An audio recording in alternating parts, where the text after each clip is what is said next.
If you're someone who constantly accepts others' behavior in silence, suppressing your feelings and moving on without saying a word, this video will serve as a wake-up call for you. Because sometimes staying silent is not strength, it's self-betrayal. And Stoic philosophy teaches us that learning to say no to certain behaviors is the beginning of inner freedom. In this video, you'll discover 6 harmful behaviors you should never tolerate. What are these toxic behaviors? If you watch until the end, you'll not only learn what they are, but you'll also come out stronger, with clearer boundaries and a sharper sense of self. I promise you, this video will show you, through the lens of Stoic masters, how to protect yourself. If Stoic themes like this resonate with you, make sure to subscribe to the channel and like the video, so we can spread these ideas to even more people together. You've probably felt this too. Sometimes you spend time with people, and afterward you feel even more drained, heavier inside, as if their burdens were placed directly on your shoulders. And then you realize this wasn't just a conversation. This was a subtle theft of your energy. People who constantly complain, who always find something wrong, they silently drain you from within. It's not about what they say. It's about the emotional atmosphere they create. They insist on seeing only the darkness of life, never its beauty. And over time, they begin to pull you into that darkness too. The Stoics spoke clearly about this. Marcus Aurelius once wrote, "Your soul is yours. Don't let anyone else's words enter it." Complaining isn't a sign of weakness. It's the voice of an implanted weakness. When someone focuses their energy on complaints, they suffocate their own power to solve. And this mindset is contagious. Before you even realize it, you start adopting their worldview. First, you agree with what they say. Then you start speaking their language. Eventually, you begin to see your own life through their lens. But Stoic philosophy urges you to stay awake.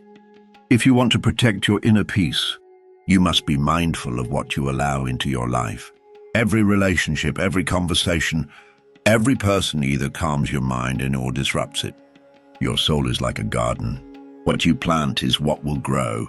In a garden full of complaint seeds, gratitude cannot blossom. That's why it's essential to choose your environment wisely and be careful who you listen to. If someone always talks but never solves, always complains but never shows gratitude, remove their voice from your inner world. This is not selfishness. It's a boundary for emotional well-being. Stay away from such people. This is the first behavior the Stoics advise us to stay away from. People who constantly complain and never change. The second behavior relates to manipulators.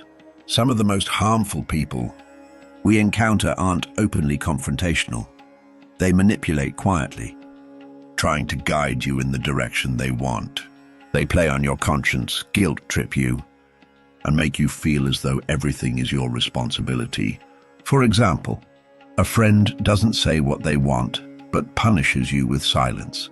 Or a coworker says, "If you're not here, we'll all fall apart," just to push their burdens onto you. Such behavior exhausts you, emotionally and mentally. It disconnects you from your own thoughts and desires, and over time you lose sensitivity to your own needs. In such situations, you might even begin to doubt yourself. Maybe I'm wrong. Maybe it's my fault. The Stoic philosopher Epictetus puts it this way: if you are not in control of your own thoughts, someone else will be. In other words, if you don't own your emotions, your beliefs, and your decisions, others will decide for you. And that's a dangerous state to be in, because the people who control you don't always have your best interest at heart. Let's look at it this way. Imagine you have a boss at work. He never says anything harsh, yet he constantly shifts responsibility onto you.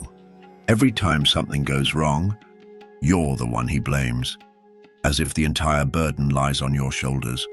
You tolerate it because you're afraid to say no.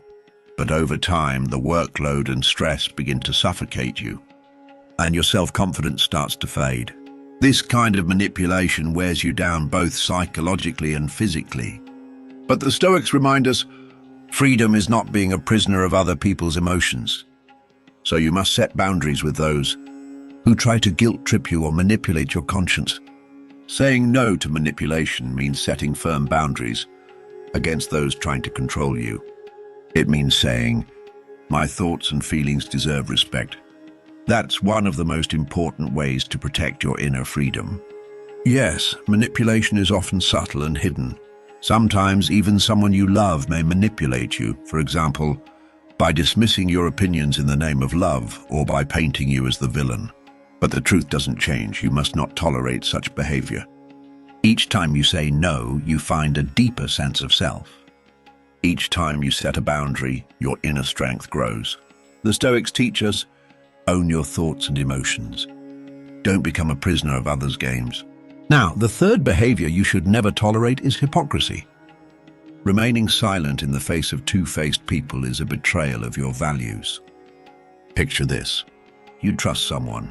You're sincere. You act from the heart. But the person in front of you meets your openness with hidden agendas. What they show you is not who they truly are. They say one thing to your face, another behind your back. They smile in front of you but stab you the moment you turn around. They act sincere in private but pretend not to know you in public. This isn't just a bad habit. This is the breaking of something sacred: trust. Because in human relationships, trust is the most valuable currency. When trust breaks, the relationship might not die, but it will rot. A hypocrite won't destroy you outright. They'll slowly hollow you out from within. At first, you begin to question yourself. Maybe I'm the one who's wrong. Then you start speaking cautiously. Should I say this? What if someone misunderstands me? And finally, you stop being authentic. The open heart inside you begins to close, wounded by painful experiences. Marcus Aurelius said it simply: a true person is someone whose inside and outside are the same. Their words, actions, and intentions are aligned, because for the Stoics, integrity is the foundation of character. If you keep tolerating hypocrisy in those around you, the toxic energy will eventually find a home inside you. First you tolerate them, then you stay silent. Eventually you begin to adapt to their game. And step by step you drift away from your own values. This isn't just a problem of relationships, it's a threat to your self-worth. Don't forget, Stoic philosophy doesn't just call you to be honest with others, it calls you to be honest with yourself. If someone treats you with two faces and you stay silent, the problem is no longer theirs, but your silence. As Seneca put it, if you recognize the poison, why drink it? The quality of your relationships is a reflection of your inner strength. If you want to live a genuine and honest life, then avoid interacting with those who speak behind your back. Set clear boundaries with people who plant doubts in your mind. And most importantly, protect and stay loyal to the values you trust. Because honesty is the voice of silence, the essence of character. And the more you suppress that voice, the more you begin to lose yourself. Now, the fourth behavior. Sometimes you're not even at fault. You're just there, simply existing. But someone comes along and dumps all their bottled-up darkness onto you. They're angry at work but couldn't lash out at the boss. They're frustrated on the road but couldn't confront the driver. So instead they unleash it all on you. They turn your silence, your patience, and your empathy into a punching bag. At first glance, this might seem normal. After all, people need to vent, right? Yes, people do need to release. But not at the expense of someone else's dignity. For the Stoics, emotional self-regulation is part of moral character. Epictetus once said, "When a person loses their reason, they lose their control. And when control is lost, freedom disappears." When someone can't control their anger, stress, or temper, it's not just their problem. If you normalize this behavior, it becomes your problem too. Now imagine this. You are a garden, calm, tidy, full of blooming flowers. But every time someone gets angry, they come and dump their garbage into your garden. At first you say, "It's okay, I'll clean it up." Then, "Well, that's just how it is, what can I do?" And gradually that garden begins to lose its beauty and purity. This is one of the quietest forms of emotional abuse. People often cover it up with excuses like, "They're just having a bad day," or "They didn't mean to hurt me." But remember this, Constant understanding can become the beginning of self-denial. Stoic philosophy tells us you are responsible for protecting your inner harmony. You are not obligated to serve someone else's inner chaos with your peace. If someone continually acts angry, aggressive, or harsh toward you, and you brush it off, as that's just how they are, then you are sacrificing your peace for their behavior. And what happens in the end? You begin to suppress your own emotions. You tell yourself, I'm mad at myself for not speaking up. You start to feel like you're carrying the burden of someone else's emotional world. This is the first stage of losing yourself. The Stoics don't call you to become as hard as a stone. They call you to know yourself and protect yourself. So if you've become the constant target of someone's anger, it's not patience that's needed, it's a boundary. You are not anyone's emotional trash bin. Your inner world deserves protection. Your peace belongs to you, and no one, absolutely no one, has the right to destroy it. Now let's talk about the fifth behavior you should never tolerate. Sometimes you say no to someone, and they frown. You say you don't want something, and they hit you with passive-aggressive phrases like, you've changed, or you're not the same person anymore. You want some quiet space. And they say, why are you being so cold? You're simply protecting yourself. But they start seeing you as distant, selfish, or indifferent. This is a blend of emotional manipulation and boundary violation, and it often comes from people we love or trust the most. They interpret your right to say no as a personal attack, but in reality, this is just your way of protecting your own well-being. Stoic philosophy is very clear about this. Epictetus said, protecting yourself is not selfishness, it is wisdom, because every person has an inner space, and you decide who is allowed into that space. Imagine a friend who calls you constantly, always asking for favors. But whenever you say, I can't today, they get upset or blame you. At first you feel guilty, then you start putting your own needs aside just to avoid conflict. And the result? You get tired, you feel drained, and you stop living your own life. Or maybe it's a family member, a parent, or a close relative who constantly invades your time and space. And when you say, I don't want to, they say things like, you've become distant, or you're not the same as before. This silent pressure forces you into compliance. But the Stoics say, if you're not okay on the inside, pretending to be okay on the outside is hypocrisy. And hypocrisy poisons your inner freedom. Setting boundaries isn't just about protection. It's about living with self-worth. Your boundaries are the lines that define your very being. If you don't know where to stop, what to accept, or how close to let someone in, others will make those decisions for you. This isn't just about saying no. This is about affirming, I have the right to choose for myself. And if a relationship takes away that right, it's no longer love. It has become control. Protecting your boundaries isn't about fearing the loss of a relationship. It's about fearing the loss of yourself. Because if you keep saying yes to things your heart is saying no to, eventually you'll lose trust in your own emotions. And remember, staying silent where there is no respect is agreement. Agreeing is abandoning your boundary, and abandoning your boundary is the beginning of losing your freedom. Now, let me talk to you about the sixth behavior you should never tolerate. I believe many of you have had such people in your life, or maybe you still do. I'm talking about those who constantly criticize you. No matter what you do, it's never enough. You share a post. What kind of topic is that? You choose an outfit. Look at yourself, it doesn't suit you. You share a new idea. You're just wasting your time. Suddenly, every word, every step, every thought of yours turns into a public trial under the judgment of some self-appointed expert. And the worst part? These people are often the closest to you. You begin to think maybe they're right. And slowly, you start to lose faith in yourself. Eventually, before even attempting an idea, you first battle those voices in your own mind. Every dream, every step fades away behind the question, but what will they say? How do these people spread their poison? They don't openly try to hurt you. On the contrary, they often wrap it in, I'm just being honest. This is for your own good. I'm just being realistic. But remember, toxic words often hide behind the mask of truth. It's a silent but systematic form of breaking the spirit. They don't want to see you rise, because the higher you rise, the smaller their shadow becomes.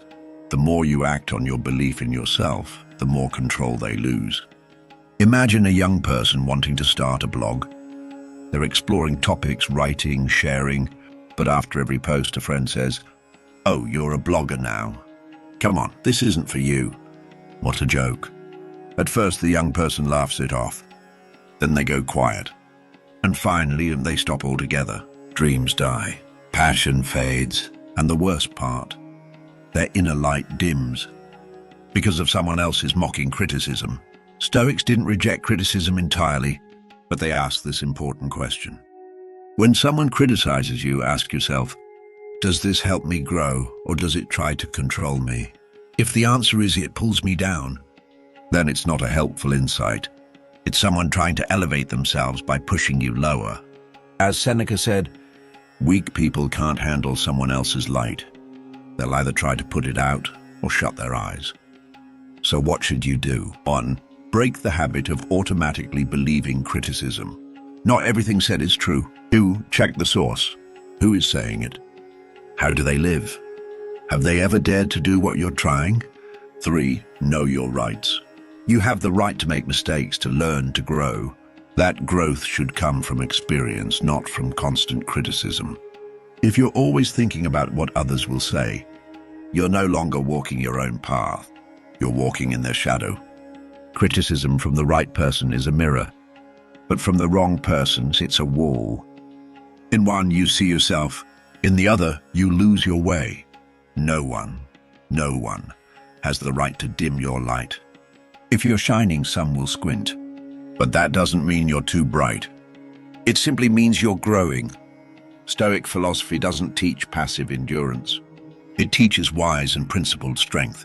It reminds us that real strength isn't about yelling or always saying yes. Real strength is being honest with yourself and placing your inner voice above external noise. Sometimes saying no isn't ending a relationship. It's protecting yourself. Sometimes saying I don't agree isn't arrogance. It's knowing your worth. Because silence doesn't always bring peace. Sometimes silence is self-denial. You have the right to choose who gets access to your life. Your soul, your thoughts, your emotions. They belong to you. If you don't guard these treasures, others will use them however they please.